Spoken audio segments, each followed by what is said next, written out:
Uykumuz var. Yani uykumuz var diyorum bu. Uykumuz var zaten. Olmazsa olmaz. Bir arabanın bagajında olmazsa olmaz bir malzemedir. 1, 2, 3, 4, 5, 6. Ortam bu şekilde. Şu ışığı birazcık yumuşatalım. Böyle bayağı iyi oluyor ama biz bunu ikinci kademede kullanalım.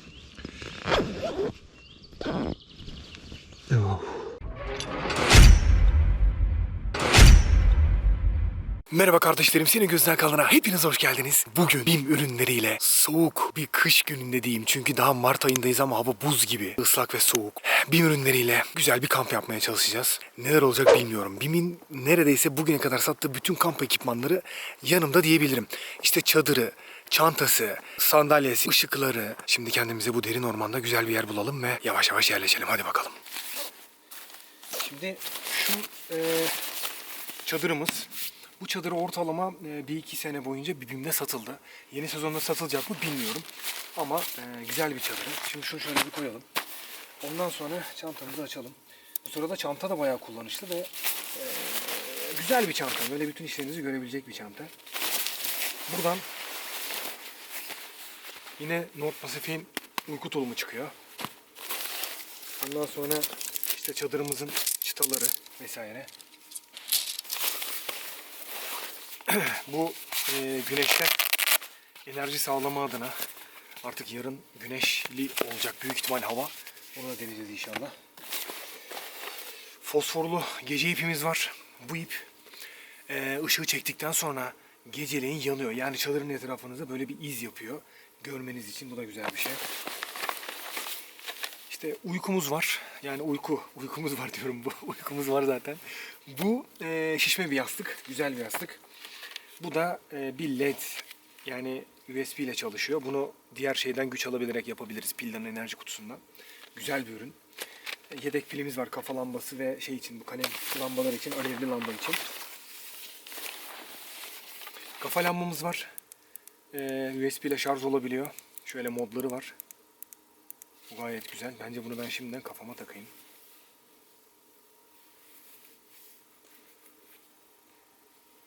Aynen, bu epey işimi görecek çünkü. Çatal, bıçak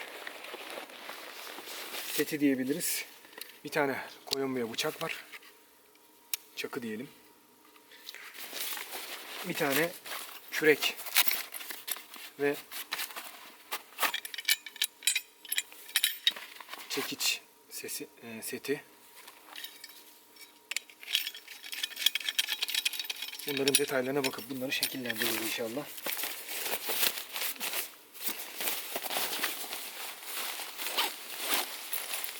Burada bir tane saatimiz var. Güzel bir saat. Hatta şu anda bu saati çıkartıp artık bu saate geçebilirim. Şöyle düdük falan var bakın. Falan filan. Üzerinde işte hayat kurtarma ipi var. Öyle diyelim, bir 7 metre mi 5 metre mi bir ip var. Ondan sonra magnezyum çubuğu var. İşte pusula var vesaire. Böyle değişik bir saat bu. Düdük var.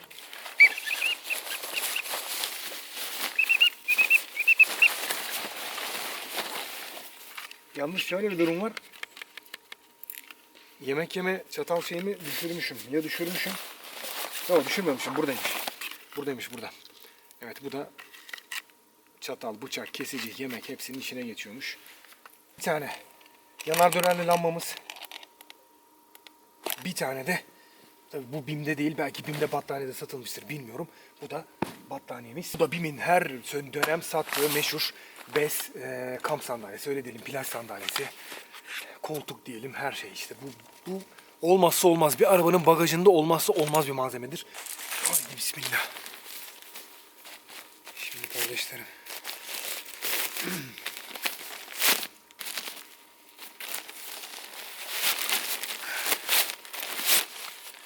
Şimdi bu kılıfı, bu çadırın çubukları şu şekilde. Birazcık ince ama iş görecektir.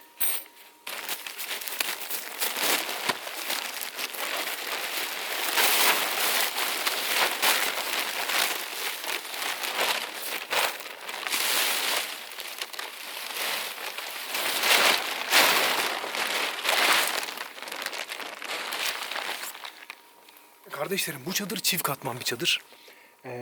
Yani bir tane böyle bir yazlık tüllük gibi bir şey var içinde. Bir de üstünde ekstradan bir naylon bölüm var. Şimdi biliyorum buna çok soru gelecek. Abi bu ürünler BİM'e geldi mi, gelecek mi? Biliyorsunuz ben 2 sezon BİM'e gelecek ürünleri video çekmiştim gelmeden. İnanın bu ürünler hakkında bilgim yok. Sadece BİM'in sattığı bu ürünlerle bir kış kampı yapmak istedim. Soğuk bir kamp geçirmek istedim. Ama biliyorsunuz ki BİM'de her sezon sanırım bunları getiriyor. Es geçmiyor. Ve günümüzde şu anda kamp daha da değerli hale geldi.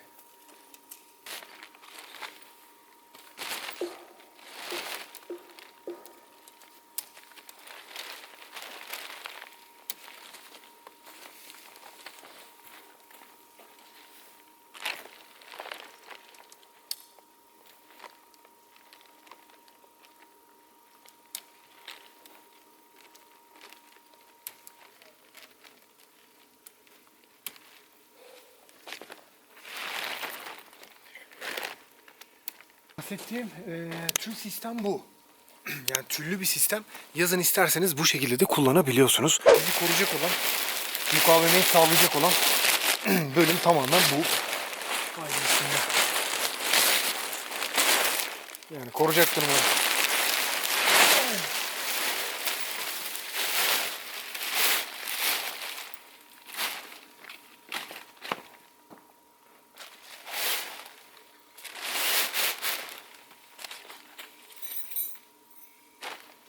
Şimdi çadıra bir kazık. Buna da bir kazık. Çadıra bir kazık. Bunu da biraz gerdiriyoruz ve buna da bir kazık. Sonradan bunu tam ayarlamasını yapacağız. Bu şekilde. Şurada şöyle bir durum oluyor.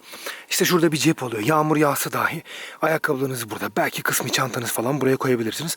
Ama genelde ayakkabı için ideal bir yer. Şimdi çadırımızın içi bu şekilde. 1.20'ye yanlış hatırlamıyorsam 1.90 falan şu şekilde. Güzel bir alanı var. Havalandırma olayı üstte yok.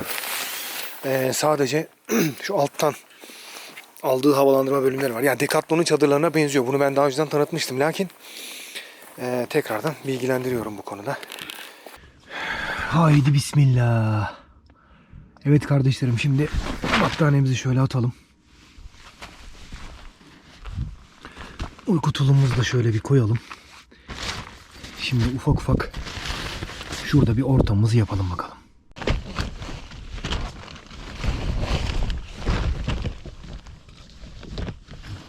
Şimdi bunu çift kat olarak şurayı şöyle yaysak. Şu tarafa şöyle. Kardeşlerim, şimdi battaniyeyi şöyle koyduk. Bu çift kat yün bir battaniye. Yine bayağı da bir tutacaktır. Tam bir mat kadar değildir belki ama tutacaktır. Şimdi lambamızın pillerini değiştirdim. Bunun gücü iyice arttı. Şöyle bir ateş modu var. Biz şu modda bunu yukarıya asarsak bence bizim işimizi bayağı bir görecektir. Evet. Şimdi uyku tulumumuzu da bir açalım. Uyku tulumumuz bu da North Pacific. North Pacific şöyle. Çift yönlü fermuar var. Fermuar bir buradan gidiyor, bir şuradan gidebiliyor.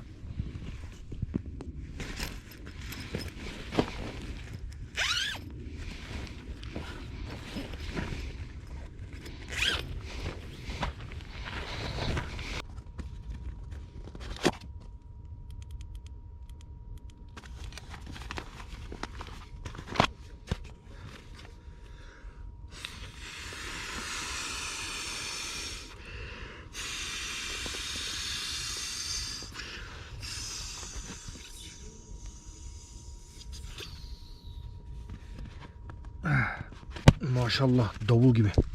Bunu böyle koyalım. Daha sonra bunu alt tarafa alırız. Şimdi bu uyku tulumumuzun kılıfı. Şimdi bu ip ışığı çeken bir, bununla şu anda işimiz yok. Bunu dışarıya bağlayacağız. Bu bizim USB yani şeyimiz. Çok iyi bir şekilde ışık veriyor bu. Bunu da aktif etmem gerekiyor. Çok güzel bir modu var bunun. Bu bize yarın lazım olacak. Güneş ışığı geldiğinde. Bıçağımız yemek yerken kullanacağımız çatal bıçağımız. Bunlar burada dursun.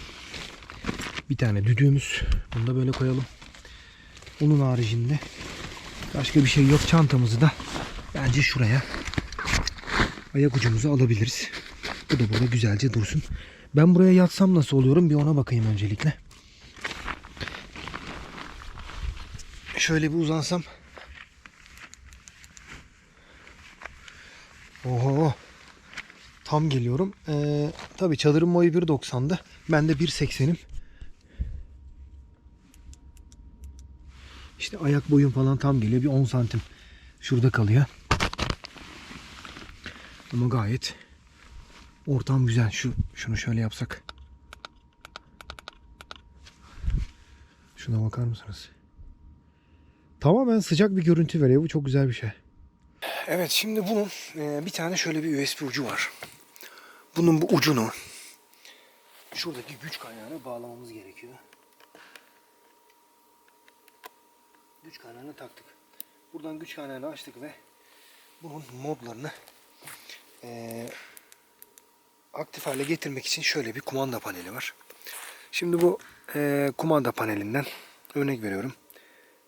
Biraz güçlendir. 2, 3, 4, 5, 6, 1, 1, 2, 3, 4, 5, 6, 7. Demek ki 6'da zirve oluyor. 1, 2, 3, 4, 5, 6. Buradan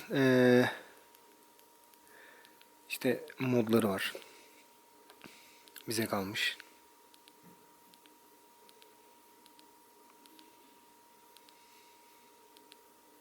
USB'mizi taktık.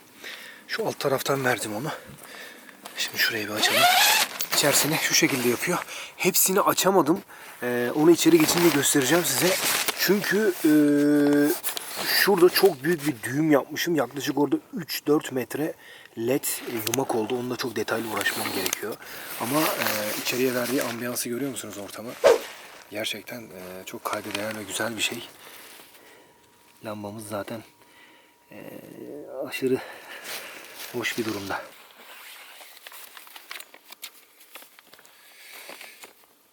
Şimdi şunu şöyle bir açalım bakalım.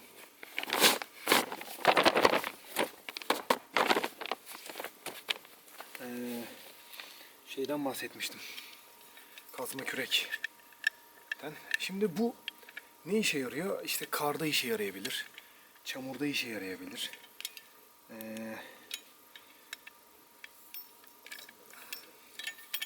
Bazı şeyleri temizleme adına işine yarayacak bir şey, işe yarayacak bir şey. Öncelikle şu sapını takalım. Sapını taktıktan sonra şurasını tamamen düz yapıyorsunuz ve onu sıkmaya başlıyorsunuz. Bakın şurada şöyle bir durum var. Şimdi bunu bu şekilde kullanacaksanız bu şekilde sıkıyorsunuz. Yani bu şekilde kullanmak istiyorsanız. Ama bunun modları var. Örnek veriyorum. Bunu böyle de sıkabilirsiniz. Böyle sadece kürek oluyor. Ya da sadece böyle bir şey olabilir. Yani bu biraz işe yaramaz ama genelde bu şu açıda işe yarıyor.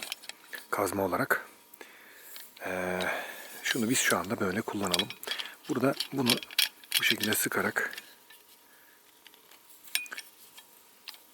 tamamen şuraya oturmasını sağlıyorsunuz. Bunlar da oturunca buradaki payda bitince bu tamamen sertleşiyor ve böyle güzel bir kürek oluyor. Onun harici işte karda kullanılabilir. Vesaire böyle yerlerde. Oluk için, toprak için vesaire kullanılabilir. Arabada bulunması da iyi bir şey aslında.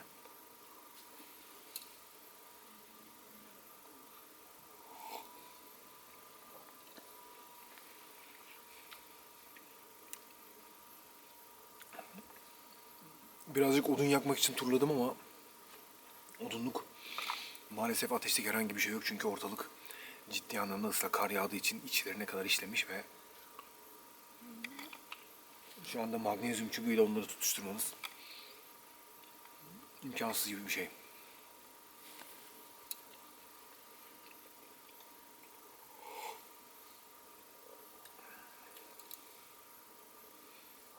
Ben iftarımı yapıp da geldim ama saat ilerliyor. Haliyle malum Ramazan. O yüzden en azından sahurumu biraz güçlü yapayım. Yani güçlü yapayım dedim, ufak ufak yemeye başladım. Bu belki süreç içinde devam edebilir.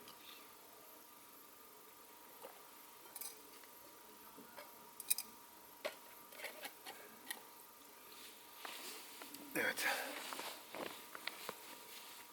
Koltuk, sandalye diyelim. İyi. Şimdi benim boyum 1.80, kilom 92, güzel ama ne konuda eksiklik var? Bana biraz böyle dar geliyor, yani kısa. Böyle çöküyorum, yani şöyle çöküyorum. Burası böyle hemen aşağı gidiyor gibi. Ama o da tabii onun algoritması, yani yapısı bu şekilde. Ama rahat bir sandalye. Buraya gömülüyorsunuz. Şuradaki demirler falan biraz rahatsız ediyor gibi ama bence piyasadaki en uygunu diyebiliriz şu anda hala. Çadırınızı kurudunuz ve akan su mailden dolayı gitmesini istiyorsunuz. Bakın şu şekilde.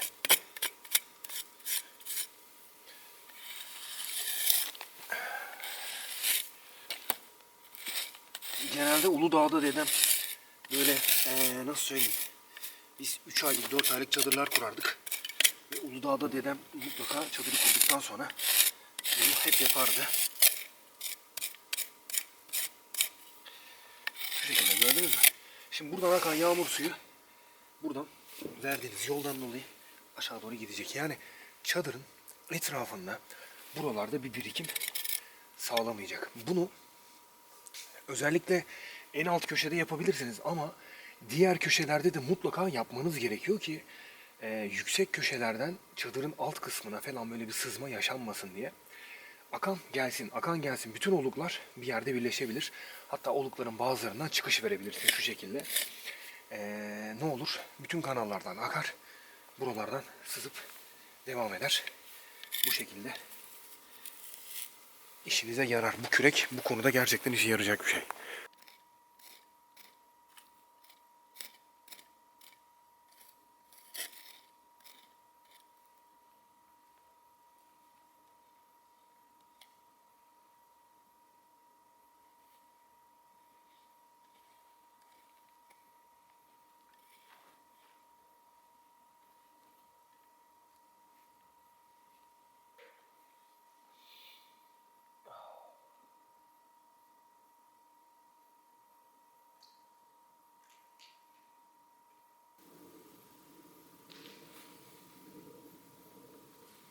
Evet kardeşlerim, şimdi ufaktan çadırın içine doğru girelim. Çünkü artık dışarısı bayağı soğuk oldu. Saat de ilerliyor, şu anda 12'ye 15 var diyelim.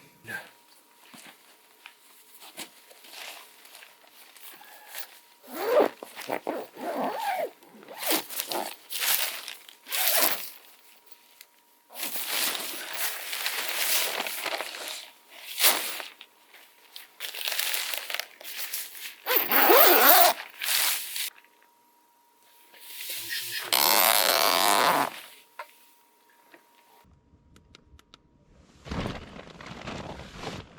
Hadi bismillah.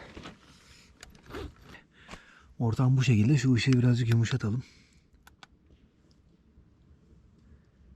Böyle bayağı iyi oluyor ama biz bunu ikinci kademede kullanalım. Şunu şöyle şuraya koysak nasıl duruyor? Güzel. Ki ayaklarımı şöyle çantanın üzerine doğru da koyuyorum. Bu şekilde olması. Ben bayağıdır böyle küçük çadırda falan. Vay be arkadaş, yatmıyordum ya. Böyle zevkli ve hoş oldu. Ya buradan aslında şu çıkıyor.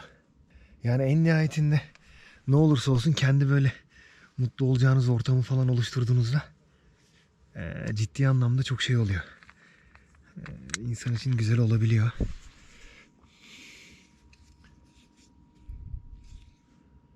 Bu da gerçekten kayda değer bir bıçak. Bunu uzun vade kullanmıştım. Hala da kamplarımda kullanırım. Şu an çadırın içindeki olaydan bahsedeyim. Hiçbir şekilde mesela soğuk gelmiyor. Ayaklarım uyku tulumun içinde falan. Hani böyle bir şeylik hissetmiyorum. Gayet güzel. Bir yerden bir hava akışı falan öyle bir şey yok. Sadece şurada bir tül bir durum var. Şurası biraz tül.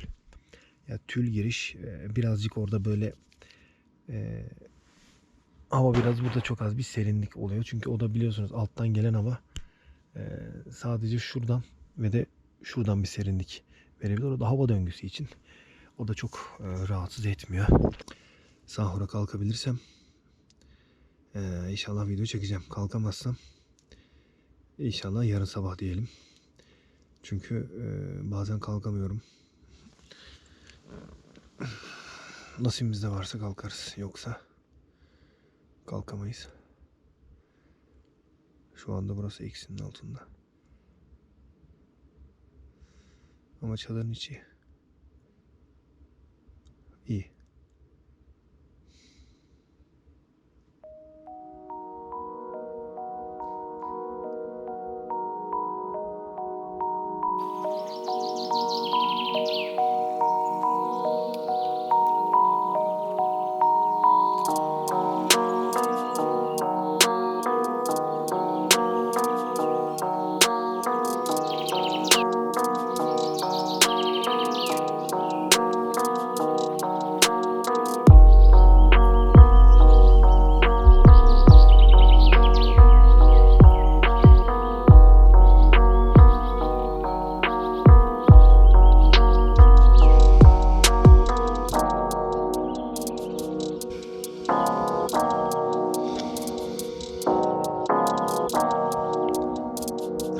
Kardeşlerim hepinize günaydın. Hepinize hayırlı sabahlar.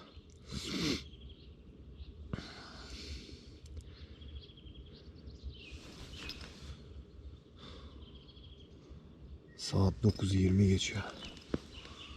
Kuşların cıvıltısı ve güneşin kısmen çıktığı belli oluyor ama bunların yanında tabii ki de bir sahur olmadı. Sahura kalkamadım. Olsun, nem oranı falan iyi olduğu için böyle bir susuzluk vesaire yok. Şu anda ortam bayağı bir soğuk.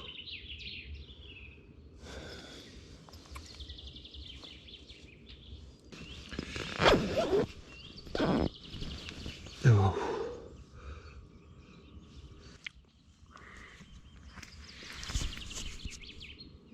Saat 9:23. Nerede ki bu? Pusula. Haydi bismillah. Ya bu çantanın böyle burada oluşu baya bir şeyleri kesti. Yani şöyle yerde oluşundansa hani buraya koymak ayakları, bunun gece baya bir faydasını gördük. Gayet iyiydi. Onun harici çadırda olumsuz bir durum yok.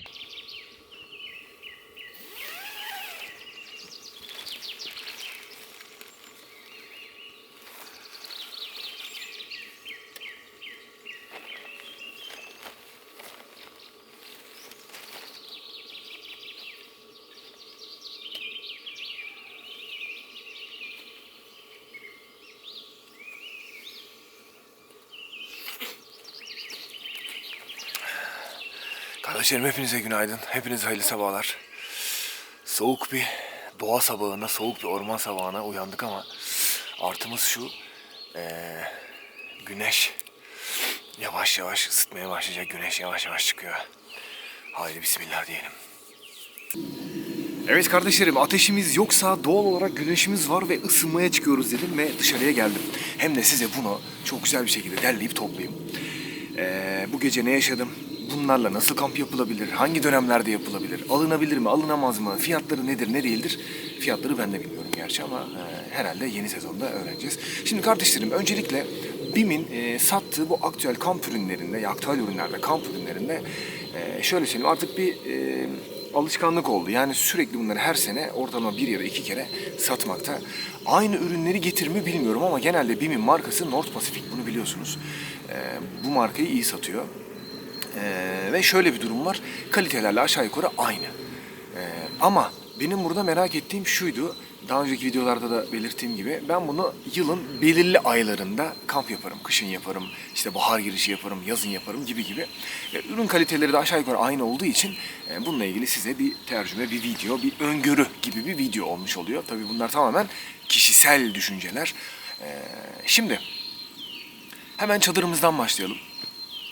Çadır olayımız BİM'in otomatik bir çadırı vardı. O çadıra nazaran kurulumu biraz daha uğraştırıyor.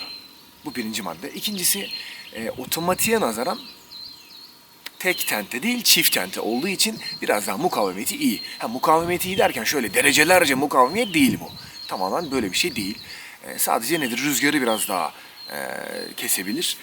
Ve yağmur olayında biraz daha etkili olma durumu var. Çünkü üzerinde tamamen bir kalıp oluşuyor. Bu da haliyle su geçirmeme özelliği getiriyor. Onun haricinde havalandırması vesaire gayet başarılı. İçinde 2 kişi de yatabilir ama ben 1.80'im. 1.80'e 92 kiloyum. Benim gibi 2 kişi yatarsa malzemeleri tamamen dışarı vermeniz lazım. Dışarı koymanız lazım. Önünde de böyle bir sundurma gibi bir yer yapılması ayakkabılık gibi o da gayet başarılı ve güzel olmuştu. Onu akşam size göstermeye çalıştım. Yani çadır olayı bu. Ondan sonra geçelim diğer önemli madde uyku tulumu. Yani uyku tulumu içinde laf var. Yani büyük ihtimal laf var. Şimdi patlatıp bakamıyorum ama gözüküyor böyle bakın. Laflar gözüküyor. Gramajı olarak çok kalın değil. Eksi derecelere ne kadar gider bilmiyorum ama takribi ben söyleyeyim bu yani 0 derece ortalama bir uyku tulumu olabilir. Tam şu anda derecesini yanlış söylemek istemiyorum. Ama ben şu anda Mart ayında ve benim bulunduğum yerde rakım 1200, kar 2 gün önce yağmış, etraf ıslak ve su çekmiş ve mükemmel bir soğuk var. Çevre tepeler falan karlı yani öyle söyleyeyim. Buna nazaran gayet beni başarılı bir şekilde geçirdi. Ama beni.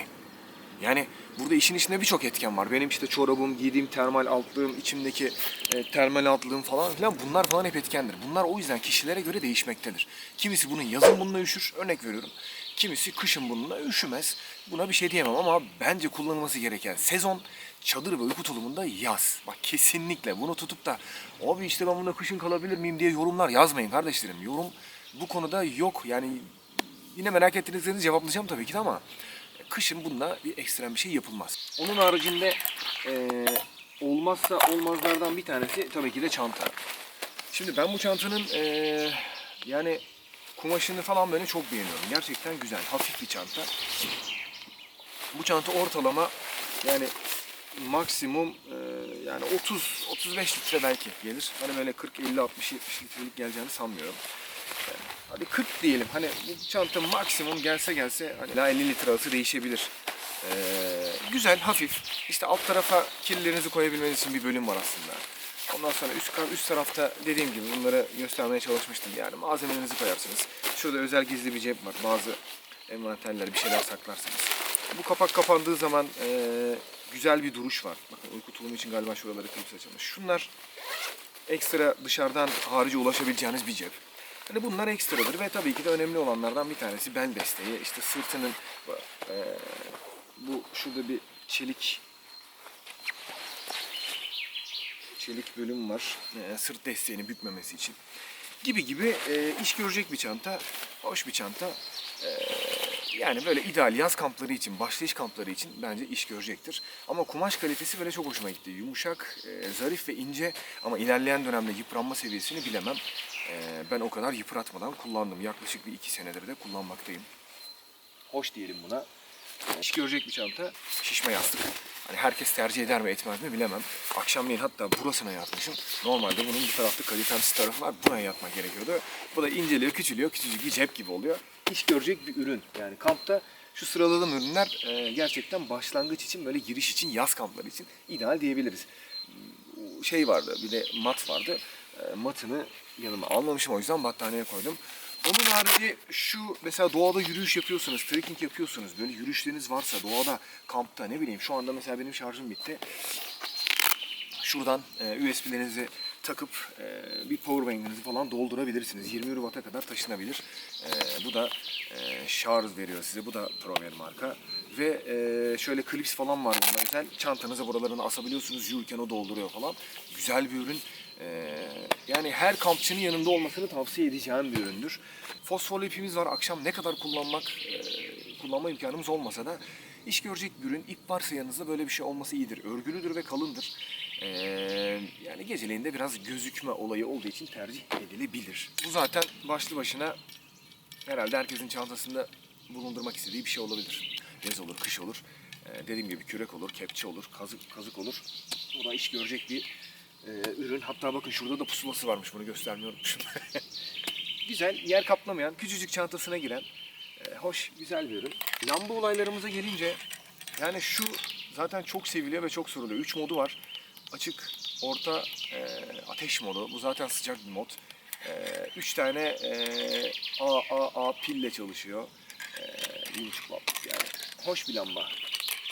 Ortamı bir anda ısıtan güzel bir lamba. Benim tabii ki de hiçbir kampta neredeyse yanından ayırmadığım şu kafa lambası var. 1, 2, 3, 4, 5 modu olan ve USB ile şarj olan, şarjı ortalama 2-3 gün giden çok güzel bir kafa lambası. Yani bunu çok beğenmiştim.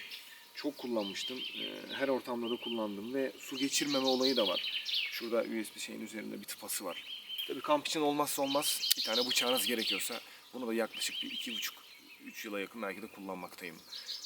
Bunun başka versiyonları da vardı ama şu markayı da epey bir sattılar. Columbia, yani iş gördü. Güzel bir bıçak. Bu biraz daha böyle bir, nasıl söyleyeyim, yani ışıklandırma, fantezi, böyle olayın artık cafcaf kısmına kalıyor. Çadırınıza koyarsanız, ortama koyarsanız gerçekten güzel. Yaklaşık bir 4 metre falan var bu.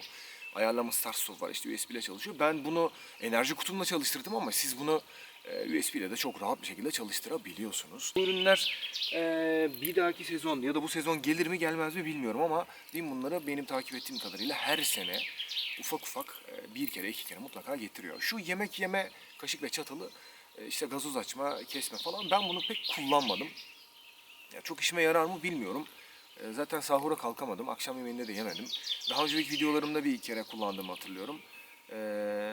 Yani yerim yaparım derseniz yenilir yani. Bir şey olmaz. Yersiniz. O işlerinizi göreceğiniz bir ürün. Ama böyle keser mi meser mi bilmiyorum. Buralarında böyle çok aktif şeyler var. Onlar o kadar işe yarayacağını sanmıyorum. Ama bir kaşık olabilir. Çatal kısmen.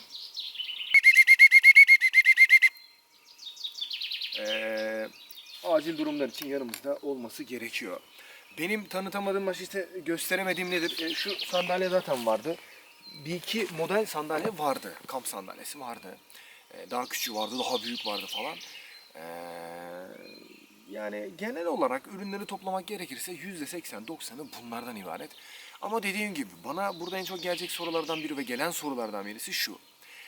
Tekrardan açıklayayım. Ben bunlarla yılın belli ayları, yaz, kış, bahar girişi vesaire bu dönemlerde soğuk havalarda, sıcak havalarda kamp yapmaktayım ve bunlarla ilgili deneyimimi sunmaktayım. Bunlar BİM'in genelde dediğim gibi aynı kalite seviyesinde getirip sattığı ProWear, North Pacific marka. North Pacific ve ProWear. Yani North Pacific genelde böyle kamp ürünleri, ProWear daha böyle elektronik. İşte bazı araç gereçlerde çıkarıyor herhalde, öyle biliyorum. Bunlar tamamen kullanmamız gereken ortam. Kardeşlerim, yaz ortamı. Tutup da bunları kışın göbeğinde benim gibi daha böyle yaz gelmeden, bahar girmeden yaparsanız hasta olma ihtimaliniz çok yüksek. Buna lütfen dikkat edin. Kesinlikle ürünleri aşağıya çekme ya da yukarıya kaldırma gibi bir durum değil bu. Ürünlerin hakkını söylüyorum. Yani yaz kampı. Bundan önce yazın yaptıklarıma da hep yaz kampı dedim. Yeni başlayacak arkadaşlar için yani bir belki öngörü olabilir. Sebebi şu. Malum ben piyasada en iyi fiyatlarda olabileceğini sanıyorum. Ben bazı marka bir yerlerden bir şeyler almıştım internetten ve çadırın yine bu aylarda ne hale geldiğini görmüştüm. İşte su, buhar, yani her yerden rüzgar falan bayağı bir sıkıntı yaşatmıştı. Dikkat etmek gerekiyor. Onun için daha ekstrem şartlara uygun uyku tulumları, ona göre matlar, ona göre çadırlar gibi kullanılabilir. Ya alırken çok kaliteli, çok güvenilir markalardan alabilirsiniz ya da ben bu kampı bir yazın deneyeyim diyorsan bunlarla deneyebilirsin. Seni yarı yolda bırakmayacaklar. Emin olabilirsin kardeşim.